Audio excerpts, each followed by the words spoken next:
Let me start now here with this unbelievable breaking news. We now have heard for the very first time the frantic and chilling first report of a slaughter at 1122 King Road in Moscow, Idaho. It came in the form of a 911 call from the surviving housemates, Dylan Mortensen and Bethany Funk, when they realized that their friends and fellow students hadn't just overslept or hadn't just slept somewhere else. Exactly how they realized this and what exactly they knew when they called the police, that part is still not completely clear. But a true crime YouTuber named Gray Hughes, who has heard the audio of the entire 911 call, has released the first 30 seconds of that call. And we have independently confirmed that the tape is authentic. Here it is. 911 location of your emergency. Hi, something is happening. Something happened in our house. We don't know what. What is the address of the emergency? 1122.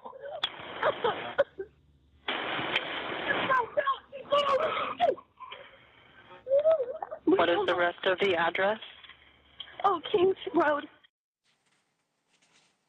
After listening to that, and from what Gray has told us about the rest of the tape, we now know that a written transcript that was released last week and reported on this program was not a complete representation of everything that was said and, of course, how it was said. For one thing, some key moments of the call are just missing from the transcript. But snippets of dialogue that aren't even on the recording are somehow included on the transcript.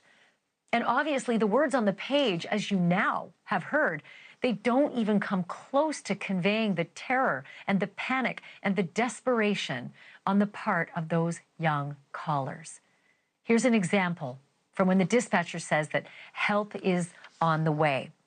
According to the transcript, dispatcher says, okay, one moment, I'm getting help started that way. And the woman says, okay, and maybe. And the dispatcher, unintelligible, says, 1122 King Road, all ambulance respond for unconsciousness, 1122 King Road. Then another woman says, I copy. But the actual recording of the call is different. What's heard is, dispatcher says, okay, one moment, I'm getting help started that way. A woman says, what's wrong? Followed by 23 seconds of deep breathing and the words, poor Kaylee. Then a man says, get out, let's get out. Followed by what sounds like heavy footsteps going down a staircase. So what exactly does that tell us? It stands to reason that the dispatcher was switching between different lines, the King Road callers on one line and first responders on another line. And apparently those other conversations were included in the transcript. The man's exclamation, get out, let's get out of here. Well, that could possibly indicate that Dylan and or Bethany or the visitors actually went into Xana's room, or maybe upstairs to Kaylee's room, at which point their worst fears could have been realized. Or it could mean they saw something else. I'm joined now by someone who's heard the complete recording of the 911 call for himself. Gray Hughes is a popular true crime vlogger. He's host of the YouTube channel Gray Hughes Investigates.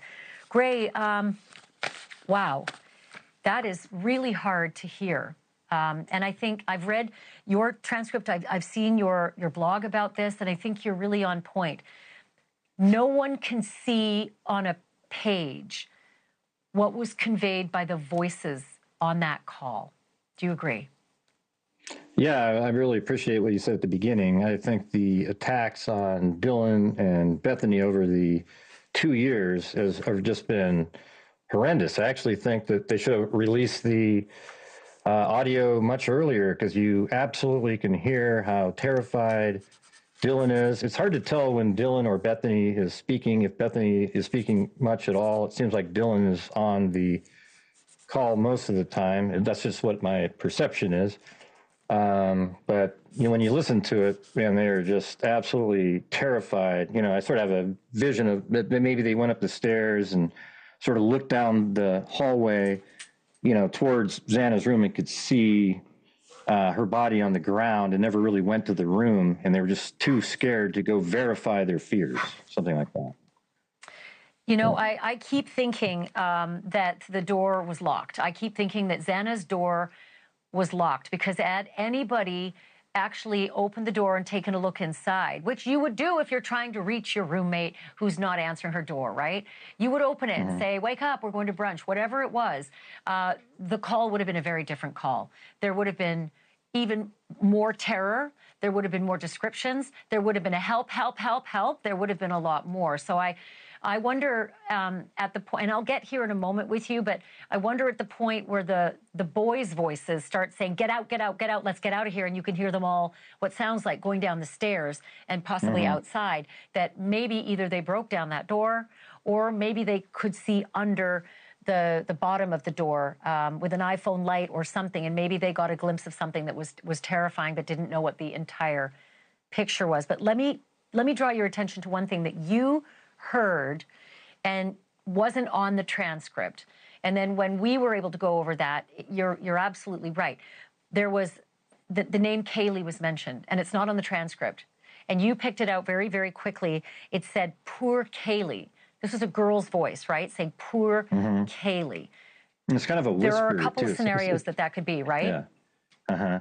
Yeah, well, it's what'd you just say? actually a whisper. Well, I was going to say it was a whisper. It was like, she was like, poor Kaylee, kind of like that, like just a whisper.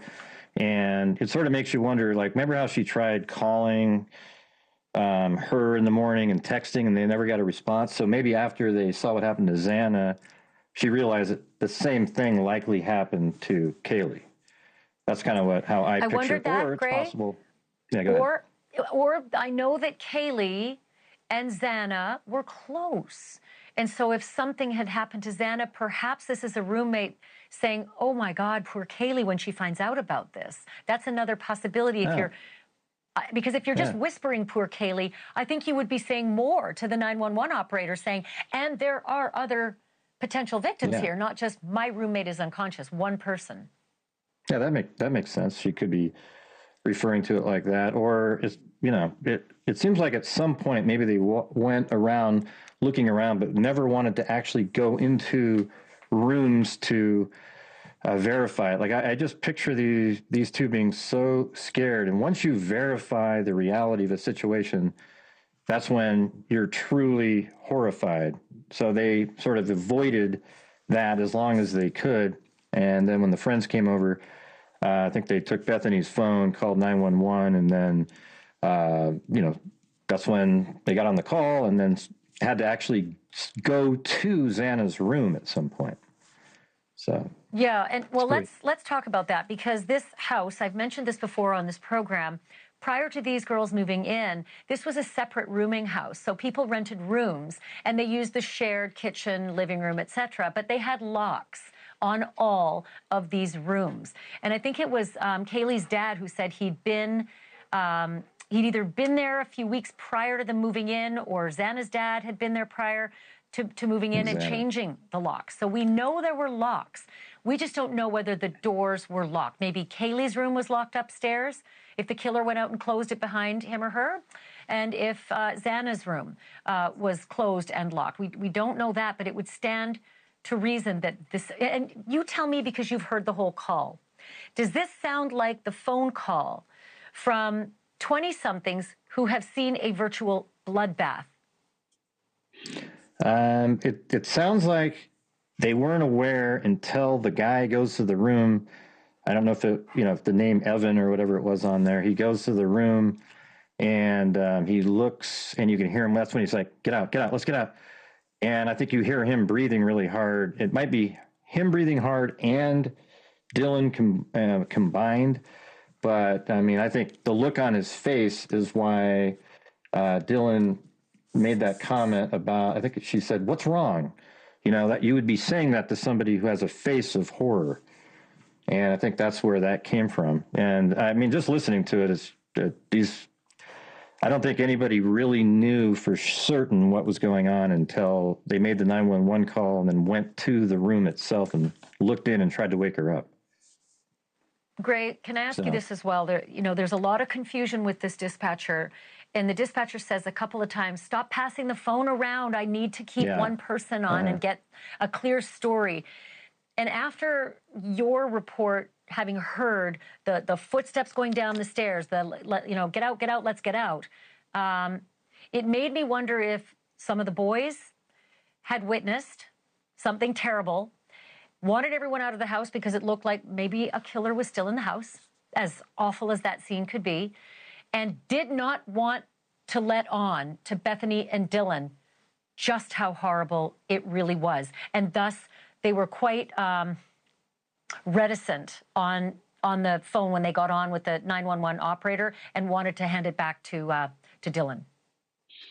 Yeah, it's hard to tell because it seems like at one point you can hear one of them say, "Oh my God," and then something. It's really quiet though, so I don't really have it in the notes, but I definitely can hear, "Oh my God," and then the name Xana, trying to wake Xana up twice, and then somebody I think says the word "dead" in there, and so I don't know if like when Dylan heard that, she just wants to say, "Oh, she's still not, she's unconscious still," because doesn't want to accept that.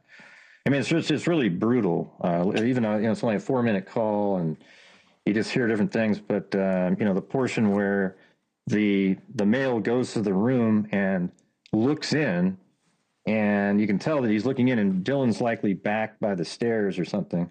And then he comes back and she's like, "Oh my God, what's wrong?" And then they go down the stairs, and that's when you hear the breathing deeply, and that's, and her demeanor gets even more freaked out at that point. So, and I at the end of the transcript, I don't know how much time has passed between Dylan saying to the 911 operator, "The police are here," and the next few lines down, it says, 13, I think we have a homicide. And I wonder, again, without knowing how much time passed between that, I wondered if the boys who'd made this horrifying discovery and were trying to shield the girls from it maybe came over to the responding police officers and told them quietly, so that you then see the officer, first responder at the bottom there, 13, I think we have a homicide. I thought that was a possibility. Do you have any way of knowing, from what you've heard, how long it takes from Dylan saying, "Okay, thank you, bye," to that last line, "I think we have a homicide"? Yeah, I don't think it's too long. I mean, it was within a minute, because I think the EMS show up, and because the operator's asking for if they have a defibrillator on scene, and Dylan, first he didn't know what she said, and then she goes, "No, we don't have one of those." And then almost right after that, an EMS person shows up, and she says to him, "Hey, do you have a defibrillator?" But just like one comment before, I think that person already said, she's like unconscious, and it was a little bit more ominous sounding. But that was the point. It was the defibrillator was the moment where there was actually somebody there and had a defibrillator. And then right after that is when we're aware that she's likely not alive at that point. I can't remember the exact And at this point, audio. they are still, He said unconscious. talking He said about unconscious. I'm sorry, I don't mean to interrupt you, but it said unconscious and not breathing. The EMS said she's unconscious and not breathing. So that's really, at that point, a bad situation. And I keep coming back to the conversation on the 911 call being about one person, and that is Xana. If anyone had opened that door, they would have seen more than one person and a hell of a scene. Xana's own father said she fought back. She had defensive wounds. There was one report that Dylan was found on the floor, maybe even closer to the door. So had they opened that door, they would have known it was far more than just one. One more question to you. From what you have heard from top to bottom in that 4-minute call, do you think it is possible these are the voices of roommates who are fearing the worst of what a roommate might fear? Maybe there was an OD last night. Maybe that man I saw in the house was the drug dealer and my roommate has OD'd. And that might produce the same terrified voice, meaning they don't even know the half of it, even with this horrifying phone call. Yeah, I don't think they knew. I mean, we know that Dylan left the room 3 different times, right? Like to check, because there was loud noises and so forth. And then she only really saw an individual regarding it when Koberger, or the person inside the house, I guess, with the bushy eyebrows that walks by. And I guess we heard in court recently that maybe she saw somebody coming down the stairs, but that didn't make sense because that person was found in a room, deceased. But yeah, I mean, I could, who knows what was going through their minds. My thing is, it's just that house has a lot of parties in it. I bet if you went around there with a black light, there'd be little splotches of blood all over that house. And a lot of people are, making big deals about DNA being on different rails and so forth. But to me, this is just one of those things where they didn't want to verify the fears that they had. As a matter of fact, in the documents, Dylan runs downstairs to go into Bethany's room and just sort of wait out the night, because they were both freaked out. And I don't think either one of them I think she stayed. Yeah. That's the thing. She actually only peeked out of her room. She never came out of her room. And they were texting back and forth, Dylan and Bethany down on the basement level floor where her room was. And Bethany suggested, come down here and run. But, from all accounts, Dylan never did that. She just kept inside her room, went to bed. Again, you put yourself back in that night when there's no quadruple murder reporting. The worst you're thinking is that some guy was just walking through my house. I wonder what that was about. The worst you might think is it's a drug dealer or it's a break-and-enter, but you're not thinking there's a homicidal maniac that's just killed 4 of my friends. Gray, excellent reporting. Really appreciate you sharing this with us, and appreciate you sharing that clip as well. We'll continue to watch your reporting. Thank you. Well, thanks for having me on. Appreciate it. You bet.